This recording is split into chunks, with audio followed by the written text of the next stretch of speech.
People often tell you that family is the safest harbor when a Category 5 hurricane hits. They preach that blood is the only unbreakable tether in a fragile, unpredictable world. They demand unconditional love, insisting that the family tree is a sacred structure. They forget a crucial, deadly detail. Sometimes the people sharing your exact DNA are the ones quietly drilling holes in the bottom of your hull while you sleep. They smile warmly. They pour your morning coffee with exactly 1 sugar. They ask about your day, and they patiently, methodically wait for you to drown. I did not realize my own harbor was rigged with underwater explosives until a humid, suffocating Saturday night in Miami. The coastal breeze blowing off Biscayne Bay was heavy. The air tasted of salt, distant jet fuel, and impending rain. I am 60 years old. I was standing on the pristine coral stone steps of the historic Biltmore Hotel in Coral Gables. I wore a custom midnight blue tom Ford tuxedo. The tailoring was flawless. My late wife, Victoria, had ordered it for me just 3 weeks before her heart completely failed her. In my right breast pocket, resting directly over my own beating heart, was a worn navy velvet box. Inside that box lay Victoria's vintage 1960 Cartier diamond hairpin. It was a masterpiece of platinum and brilliant cut stones. I had been keeping it incredibly safe in a biometric vault in my floorboards. It was meant for this exact night. I wanted to physically place it into the dark hair of my granddaughter, Lily, right before she walked down the aisle. I wanted her to carry a tangible piece of her grandmother's unbreakable spirit into her new marriage. I stepped out of my 2023 Mercedes Maybach S680. The heavy, armored door closed with a solid, isolating thud. I handed the key fob to the valet. I took a deep, steadying breath, letting the warm Florida air fill my lungs. The hotel lobby was a masterclass in Mediterranean revival elegance. Hand-painted vaulted ceilings towered above. Soft, melancholic piano music drifted through the massive, arched corridors. Crystal champagne flutes clinked in the distance. The low, highly educated hum of Miami's absolute elite filled the expansive room. I walked slowly toward the grand ballroom. I felt a profound, quiet, and deeply earned pride. I spent 40 brutal years of my life building sterling apex aviation. It did not start in a glass boardroom.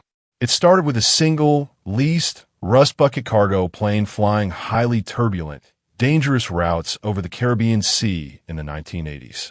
I turned that single aircraft into a $60 million private aviation and international logistics empire. I sacrificed my youth. I sacrificed my sleep.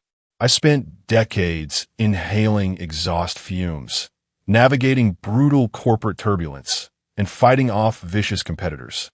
I built a financial fortress so my family would never, ever know the suffocating, paralyzing grip of poverty. Tonight was supposed to be the ultimate, glittering victory lap. I funded this entire wedding. Every single cent. The imported beluga caviar. The cascading white lilies. The vintage 2004 Dom Perignon. The 10-piece jazz orchestra. I wrote the checks. I paid for it all. As I approached the towering mahogany doors of the primary ballroom, the heavy, sweet scent of the lilies hit me. I recognized the floral arrangement. I approved the massive invoice myself. Then I saw him. My son, Julian. He was 40 years old. He stood squarely at the entrance.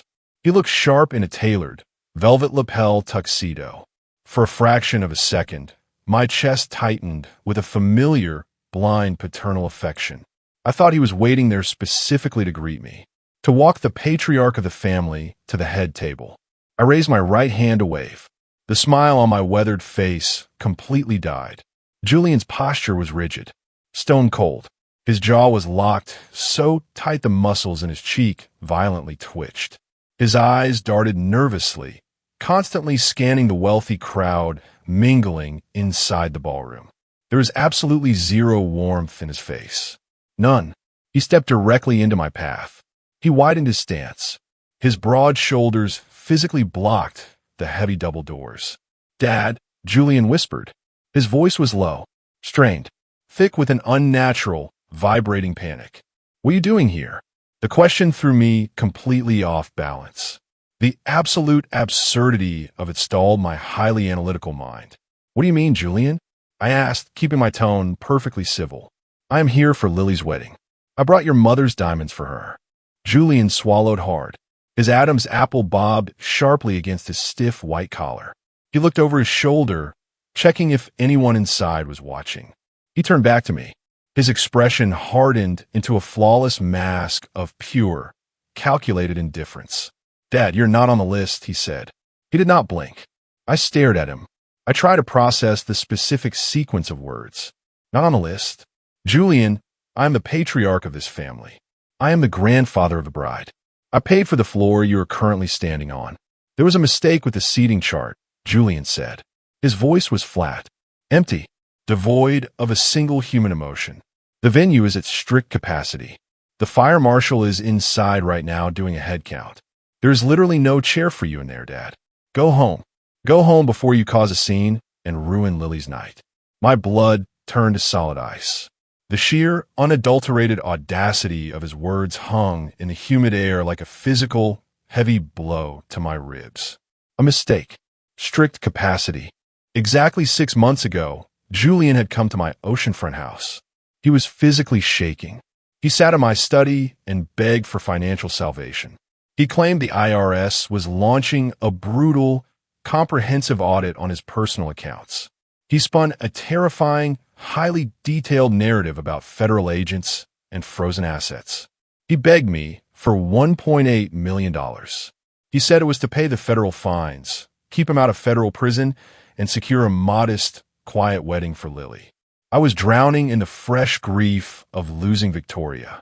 When a son comes to you terrified, the ruthless soul steps aside.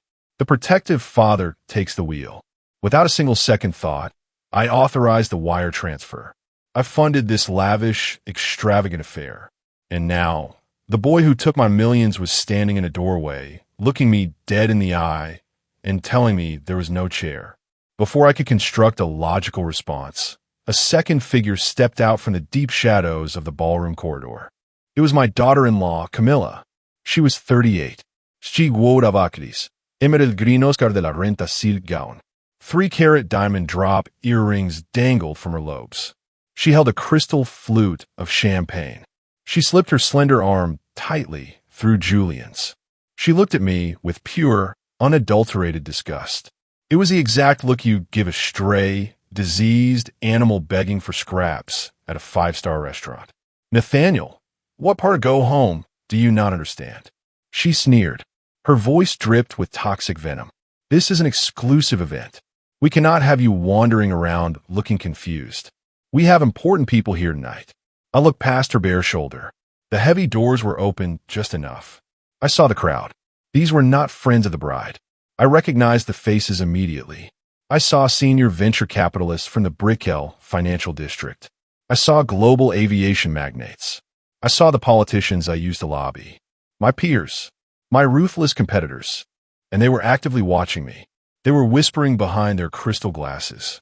They were pointing subtly at the 60-year-old founder of Sterling Apex Aviation, being turned away at the door like a common, unwanted trespasser. The humiliation burned my skin like acid, but it was quickly, entirely swallowed by a glacial, terrifying clarity. Camilla leaned in closer. Her heavy, expensive floral perfume turned my stomach. Security is standing right over there, Nathaniel, she whispered, her eyes narrowing into cold slits.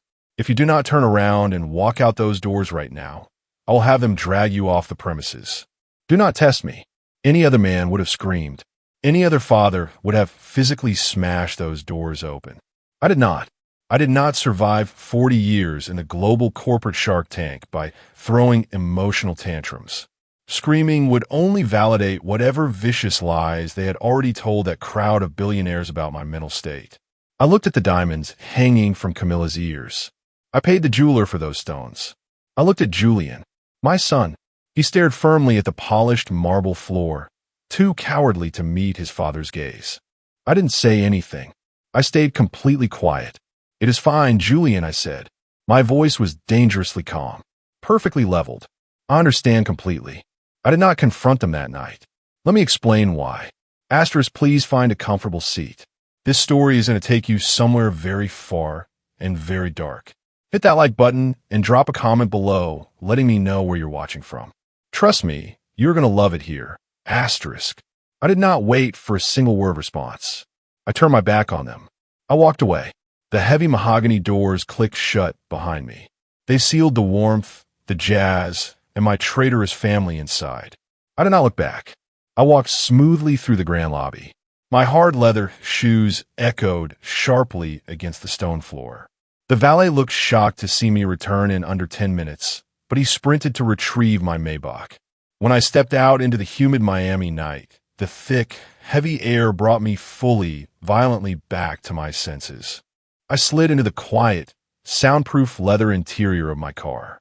The silence of the cabin was absolute, deafening. I reached into my pocket. I pulled out the navy velvet box. I ran my thumb over the worn fabric. They didn't just reject me at a door. They erased me from the narrative. The pieces of the psychological puzzle began clicking together with brutal, mechanical force. The total lack of phone calls over the last quarter. The vague, shifting excuses when I asked to see Lily. The sudden, desperate panic about a federal audit 6 months ago. This was absolutely not a seating chart mistake. This was a highly calculated execution. I pulled out my phone. The digital dashboard clock read exactly 7:30 p.m. I dialed the private, encrypted number of Silas Vance. He was my chief legal counsel, a man who hunted in the dark. He answered on the second ring. "Nathaniel," Silas said. His deep voice sounded genuinely surprised. "Shouldn't you be giving the grandfather's toast right now?" "Silas," I said. My voice was entirely void of human emotion. "Julian just locked me out of the wedding. He threatened me with hotel security." A heavy, suffocating pause fell over the cellular line. Silas was a legal predator. He had been my wartime general for 2 decades. He understood the exact power dynamics of my family. He knew instantly what this meant. "What are your specific orders, Nathaniel?" His tone went ice cold, shifting from friend to executioner. "Trigger the winter protocol," I commanded. I stared blankly out the tinted window at the glowing neon lights of the city as we drove down Collins Avenue. "Freeze everything. The primary family trust. The corporate access codes. I want every single dollar tied to Julian's name locked down tight by sunrise." "Consider it done," Silas replied. I could hear the rapid, sharp clicking of his mechanical keyboard in the background. "But you need to come to my office tomorrow morning. Early. I'm looking at the live banking portals right now. They didn't just spend the $1.8 million, Nathaniel. They have been digging deep into the main corporate vault." I ended the call. I leaned my head back against the plush leather headrest. They thought they had won. They thought they had successfully humiliated a fragile, aging, grieving man. But you do not lock the wolf out of the house when the wolf is the one who drew the blueprints and bought the timber. I instructed my driver to take me back to my oceanfront mansion in Golden Beach. The sprawling estate was entirely dark. I walked straight into my home office. It smelled of aged leather, rain, and old money. I sat at my massive oak desk. My mind operated with maximum efficiency. How did I miss a massive, systemic betrayal taking root inside my own house? The answer was painful, but simple. I took off my armor around my own blood. I allowed myself to be an indulgent father instead of a ruthless CEO. I opened my encrypted silver laptop. The screen cast a harsh blue glow across my face. I logged in my personal, heavily guarded server. 10 years ago, anticipating corporate espionage from rival aviation firms, I had a ghost backdoor coded directly into the Sterling Apex mainframe. It was an invisible master key, a silent observer. Julian believed he had locked me out of the modern financial applications when he took over day-to-day operations. He forgot about the structural foundation. I typed a few highly specific keywords into the search bar. Asterisk Biltmore. Wedding. Julian. Escrow. Asterisk. The archaic system churned. The processing icon spun slowly. Then a single forwarded email appeared at the top of the list. It was an automated receipt generated by a primary vendor. It was a high-resolution invoice. I stared intently at the bold black numbers printed at the absolute bottom of the page. The total amount billed for a single evening of floral arrangements and champagne was exactly $75,000. I let out a harsh, completely humorless laugh. It echoed against the silent walls of my office. $75,000. Just 3 short months ago, Camilla sat on the edge of my velvet sofa in this very room. She wiped away delicate, perfectly timed tears. She swore to my face that Lily was suffering from crippling, paralyzing social anxiety regarding the wedding. She painted a remarkably vivid picture of a tiny, 20-person backyard dinner. Paper plates, simple string lights. She used my deep, protective concern for my granddaughter's mental health to keep me safely locked away in my house. You absolutely do not spend $75,000 on imported orchids for a quiet family barbecue. The plausible lie was annihilated in an instant. The delicate narrative they spoon-fed me was nothing but a cheap, extravagant theatrical production. I scrolled down to the billing details section. I needed to see exactly how Julian routed the massive payment to the hotel. As I read the typed address, my breath suddenly caught in my throat. The cold logic of the situation fractured. The billing address listed on the $75,000 invoice did not belong to the Biltmore Hotel. It did not belong to Julian's sprawling suburban estate. The address was located in the heart of the Brickell financial district. It belonged to an elite, highly aggressive venture capital firm, Brickell Capital Partners. They specialized exclusively in hostile takeovers. They ruthlessly liquidated legacy aviation companies. They were absolute predators who fed on vulnerable family businesses without an ounce of mercy. Why in the world was my own flesh and blood son routing a massive wedding floral invoice through corporate liquidators? Venture capitalists do not care about weddings. They care about dismantling empires piece by piece. Sterling Apex Aviation was a privately held fortress.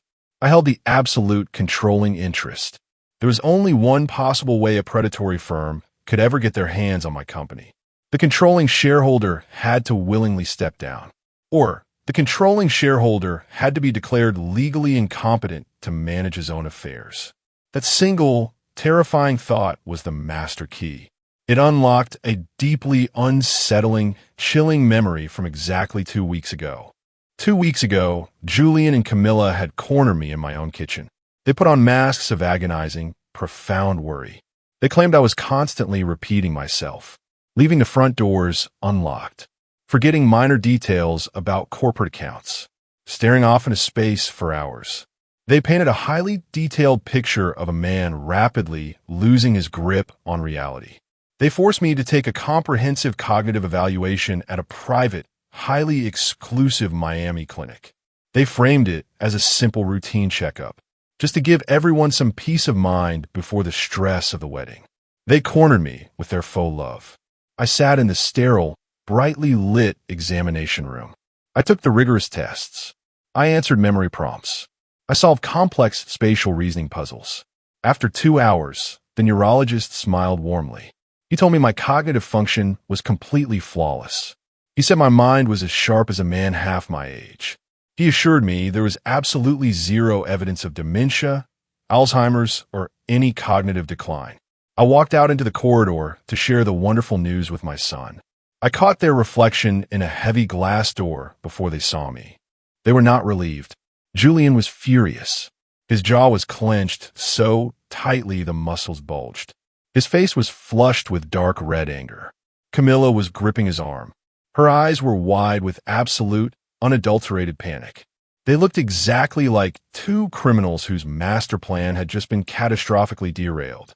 When I announced my perfect bill of health, their expressions shifted instantly. The fury vanished, replaced by tight, incredibly forced smiles. Sitting in my dark office tonight, armed with the knowledge of the venture capital firm, the truth was blindingly obvious. Why would a son be furious that a 60-year-old father does not have dementia? Why would a daughter-in-law panic at the news of perfect cognitive health? Because they needed me to be sick. They desperately needed that doctor to declare me mentally unfit. If I had failed that cognitive exam, Julian would have used a fraudulent medical diagnosis to seize immediate, total control of Sterling Apex. He would use my illness to bypass the board of directors. He would hand the keys of my empire directly to the venture capital firm in Brickell. The $1.8 million I wired him was just the down payment for their corporate treason. The fake backyard dinner was designed to keep me isolated while they finalized the hostile takeover behind my back. My own flesh and blood wasn't just stealing my money. They were methodically building a false paper trail to strip me of my human rights. They were trying to medically and legally erase me. My hands were not shaking from fear. They were perfectly still. They were fueled by a towering, righteous rage. I did not react emotionally. I needed to map out exactly how they planned to finish the job. If they knew I was aware of their conspiracy, they would accelerate their sinister timeline. They had proven they were capable of manufacturing a crisis. I needed to give them a false sense of absolute victory. They needed to drop their guard completely. I walked into the adjoining master bathroom. I splashed freezing cold water on my face. The water dripped from my jaw. I looked in the mirror. Quietly, methodically, I actively practiced the physical posture of the fragile man they desperately wanted me to be. I let my broad shoulders slump. I curved my spine. I softened my eyes, allowing a vacant, lost expression to settle over my features. I cleared my throat, making it sound raspy, weak, broken. At exactly 8 a.m. on Sunday morning, I picked up my phone.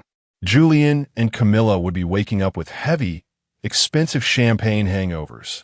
They would be basking in the golden, intoxicating glow of their stolen triumph. They were bracing themselves for an angry, explosive confrontation about the hotel security guards. I did not give him the chance to play defense. I tapped Julian's name on the glass screen. The phone rang exactly 3 times before it connected. "Hello," Julian answered. His voice sounded groggy, slightly guarded. I let out a long, trembling sigh. I made my voice sound incredibly small, disoriented, pathetic. "Julian?" I whispered. I injected a note of desperate, fragile panic into my tone. "Son, is it you? I'm confused. Did the wedding happen already? I think I sat down in my reading chair after dinner last night and just fell asleep. Did I miss Lily's big day?" A sharp, stunned silence fell over the cellular line. I could hear his mental gears violently grinding.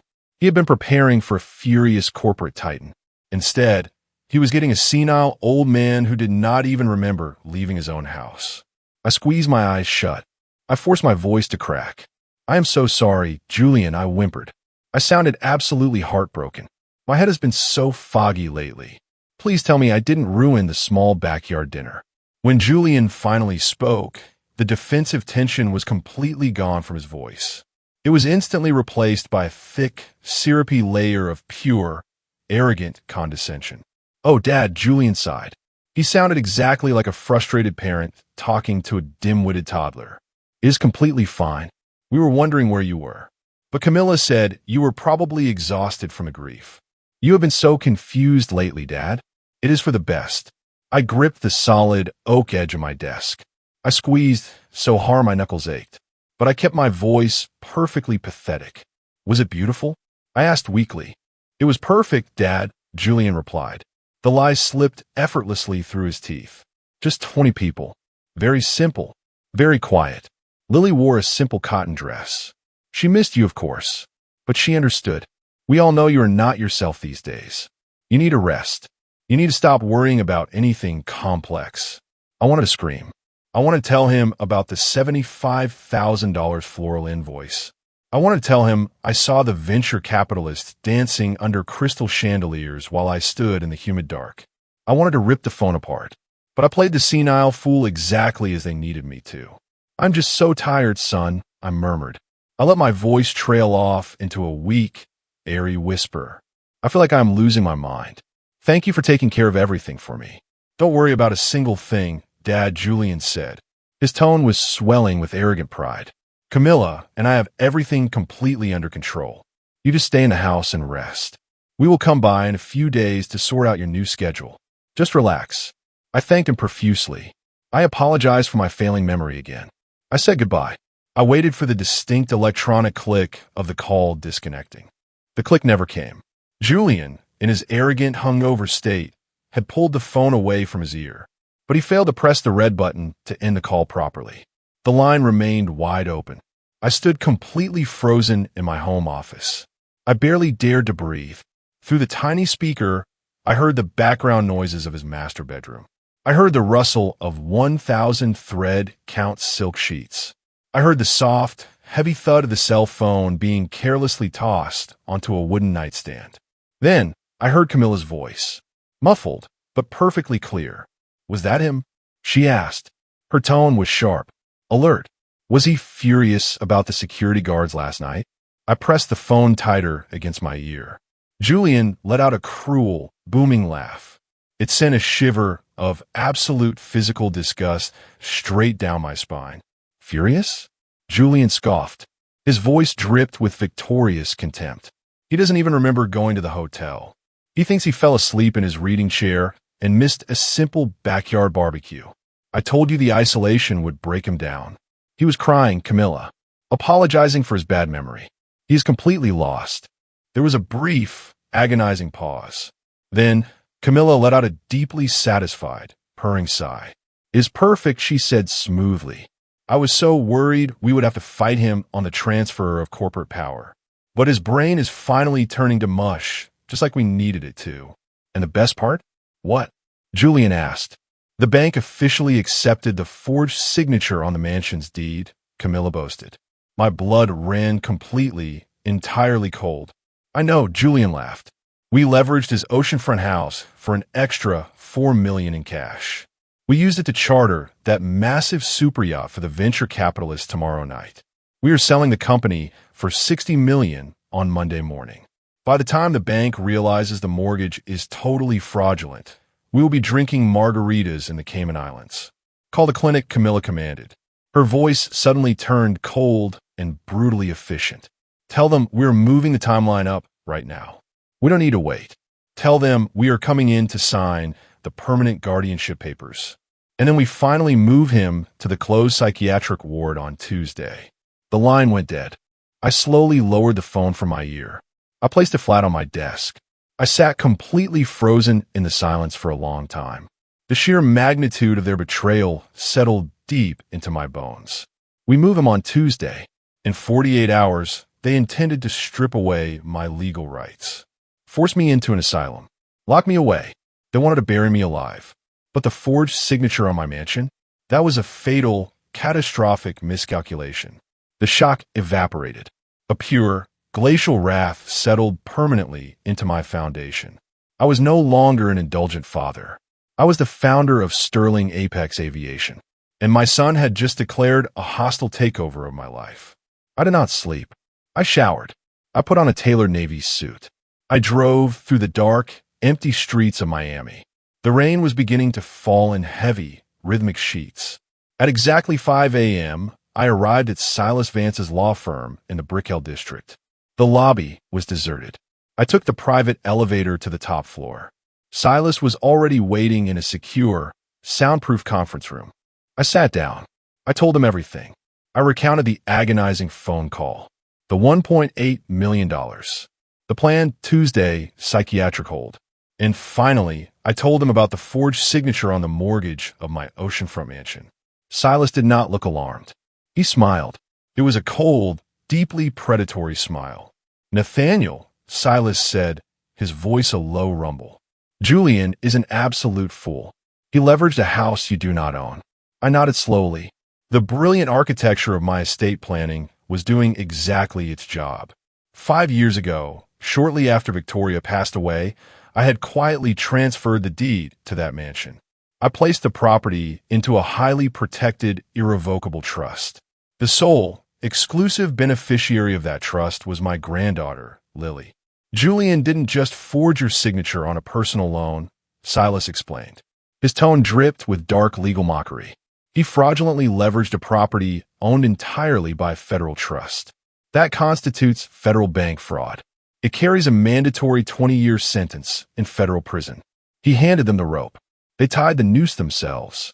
But I needed undeniable proof of their psychological warfare. I needed Lily to clearly see the monsters who raised her. Silas slid a matte black flash drive across the glass table. His private investigator had successfully planted a military-grade listening device in the VIP lounge at the Biltmore Hotel on the night of the wedding. I plugged the drive into my laptop. I pressed play. I listened to Julian bragging to the venture capitalists. I heard him casually discuss the chemical alteration of my blood pressure medication to induce chronic fatigue. Then, the heavy wooden door creaked open. I heard Lily. She burst into the lounge. She was hyperventilating. She was crying, desperately asking why I was not at her wedding. Then came Camilla's sickeningly sweet voice. She lied flawlessly. She told Lily I had suffered a massive stroke. She claimed I was paralyzed, completely disoriented, too ashamed to let anyone see me in a wheelchair. She weaponized a bride's love to maintain absolute control of the narrative. I stopped the recording. The silence in the office was heavier than lead. I picked up my phone. I dialed Lily's number. I told her to meet me immediately at a quiet, obscure coffee shop in Coral Gables. I explicitly instructed her not to tell her parents. When she walked into the cafe, she looked completely drained. Her eyes were red and puffy. She saw me sitting upright in my suit, perfectly healthy, not paralyzed, not in a wheelchair. The physical shock paralyzed her. She practically ran across the floor. She collapsed against my chest, sobbing violently. I held her tight. I let her cry. Then, I guided her into the booth. Quietly, methodically, I laid out the documents. I showed her the fraudulent mortgage. I showed her the offshore routing numbers. Then, I opened my laptop. I played the unedited audio recording. Lily sat rigidly in the booth. She listened to her father excitedly plan my institutionalization. She listened to her mother flawlessly weaponize her grief to keep her out of the room. Her entire worldview violently shattered. Everything she knew about her family was a rotting, toxic lie. I watched the profound sadness slowly drain out of her young face. The tears completely stopped falling. Her posture straightened perfectly. She mimicked the rigid, unforgiving stance I had adopted. The heartbreak crystallized into a pure, glacial wrath. She was a true sterling. She wiped her cheeks with the back of her hand. She looked me dead in the eye. "Grandpa," Lily whispered. Her voice dropped into a smooth, dangerous calm. "What time is the board meeting tomorrow? I won't watch them burn." We spent the entirety of Sunday night meticulously coordinating our strike. Julian believed he was selling a functioning global empire. He was a creature of surface appearances. He forgot about the deep architecture. The true, unassailable value of Sterling Apex did not reside in the physical private jets or the steel hangars. The $60 million valuation rested entirely in our proprietary flight coordination algorithms and our international logistics patents. Silas and I isolated the infrastructure. We legally severed every single algorithm and patent from the primary corporate body. We extracted the beating digital heart of the company. We moved the assets into a brand new, completely hidden holding entity solely under my name. We left Julian a hollow, useless physical shell. Meanwhile, Silas coordinated with his contacts at the Federal Bureau of Investigation. The agents reviewed the forged, irrevocable trust mortgage documents. The evidence of federal bank fraud was completely irrefutable. The warrants were signed. We let Julian and Camilla host their lavish super yacht party on Sunday evening.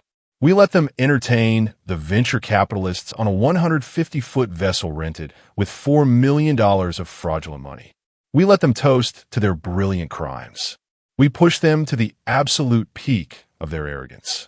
The higher the pedestal, the more devastating the fall. Monday morning arrived. It was exactly 8:55 a.m. I wore my charcoal bespoke suit. I walked through the sliding glass doors of the corporate headquarters. My posture was perfectly rigid. The security guards stared at me in open shock. The fragile, trembling widower was completely gone. I rode the private elevator to the top floor. I pushed open the heavy mahogany doors of the primary glass boardroom. The room was packed. Flashing cameras from the local business press illuminated the space. Camilla had invited them to witness her glorious ascension. Julian sat squarely at the head of the massive table. He had prematurely claimed my chair. Camilla was seated right beside him, wearing a triumphant, predatory smile. Scattered along the table were the senior partners from Brickell Capital Partners. Thick portfolios containing the $60 million sale contracts were neatly arranged in front of them. Expensive pens were hovering over the dotted lines. I walked slowly and deliberately toward the only empty chair at the far end. I sat down. I rested my hands flat against the polished wood. Silence settled over the room like fresh concrete. The color instantly drained from Julian's face. He looked like a freshly painted corpse. His mouth opened and closed. The expensive silver pen slipped from his trembling fingers. It clattered loudly against the table. "Dad?" Julian stammered. His voice cracked into a pathetic squeak. "What are you doing here? You're supposed to be resting." Camilla was completely frozen. Her eyes darted frantically. I did not raise my voice. I maintained a smooth, icy composure. "I'm not here to rest, Julian," I stated. My voice echoed with pure, glacial wrath. "I am here to clean house." I turned my attention to the stunned venture capitalists. "I suggest you put your pens away immediately," I instructed. "The acquisition you are attempting to finalize is based entirely on fraudulent documents and a malicious medical conspiracy. Furthermore, as of Sunday night, Sterling Apex no longer owns a single proprietary algorithm. The digital assets have been legally extracted. You are currently attempting to buy a completely empty cardboard box." The lead venture capitalist turned a deep shade of crimson. He glared furiously at Julian. He grabbed the $60 million contract with both hands. He ripped the thick stack of papers completely in half. He threw the torn documents directly into Julian's chest. "You arrogant, stupid boy," the investor hissed. They grabbed their briefcases and stormed out of the boardroom without a single backward glance. The press corps frantically snapped photos. Julian collapsed backward into his leather chair. He was gasping for air. "You cannot do this," Julian whispered. Sweat beaded heavily on his forehead. "I am the acting executive. I have the legal authority." The heavy double doors swung wide open. Silas Vance strode inside. He was flanked by 3 stern-faced federal agents in dark windbreakers. "You have absolutely nothing," Julian, Silas stated coldly, "because you do not own that oceanfront mansion. Your father transferred that estate into an irrevocable trust 5 years ago. You leveraged a property owned entirely by your daughter. That is federal bank fraud." Camilla let out a sharp, hysterical scream. She covered her face with her hands. The federal agents stepped forward into the center of the room. The harsh metallic clicking of heavy steel handcuffs ratcheting closed echoed through the quiet boardroom. The agent grabbed Julian by his shoulder, forcing his arms firmly behind his back. "Julian Sterling," the agent announced. His voice boomed with absolute, terrifying finality. "You are under arrest for federal bank fraud, massive corporate embezzlement, and criminal conspiracy. You have the right to remain silent." Julian began to sob openly. His knees buckled as the cold steel locked tightly around his wrists. "Dad, please," he begged. Tears streamed down his pale face. "Please stop this. I am your son. We can fix this." Before I could even respond to his pathetic pleading, Lily stepped forward from the shadows. She walked slowly and deliberately around the massive table. She stopped directly in front of her weeping mother. Camilla looked up. Her eyes pleaded for a shred of sympathy from the daughter she had manipulated so deeply. Lily did not offer a single word of comfort. Instead, she reached up to her ears. She unclasped the heavy, sparkling diamond earrings she was wearing. The extravagant wedding gift Camilla had purchased using the stolen mortgage funds. Lily dropped the glittering diamonds onto the mahogany table. They landed with a sharp, dismissive clatter right next to the torn contracts. "I'm moving in with Grandpa," Lily stated.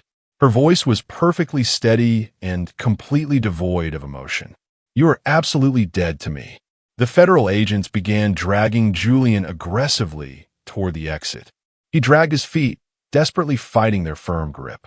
He was overcome by pure, unadulterated panic. His eyes found mine across the long expanse of the polished table. "Dad, please do not do this to me," he wailed. His voice cracked into a high, desperate scream. You cannot just lock me out of my own life. I stood tall. I buttoned my suit jacket with slow, deliberate precision. I remembered the heavy doors of the Biltmore Hotel. I remembered standing on the cold pavement while my family celebrated my destruction inside. I looked my son dead in the eye. I felt absolutely nothing but cold, satisfying finality. "You're not on the list, Julian," I replied. My voice sliced through his hysterical sobbing like a razor-sharp steel blade. "There was a mistake. Go home." I turned my back on him. I offered my arm to Lily. She took it firmly. Together, we walked out of the glass boardroom. We left the ruined, pathetic ashes of his false empire far behind us. Standing on my balcony later that evening, looking out over Biscayne Bay and sipping black coffee with Lily, I realized the absolute hardest truth of my 60 years. Family is not defined by a simple marriage certificate.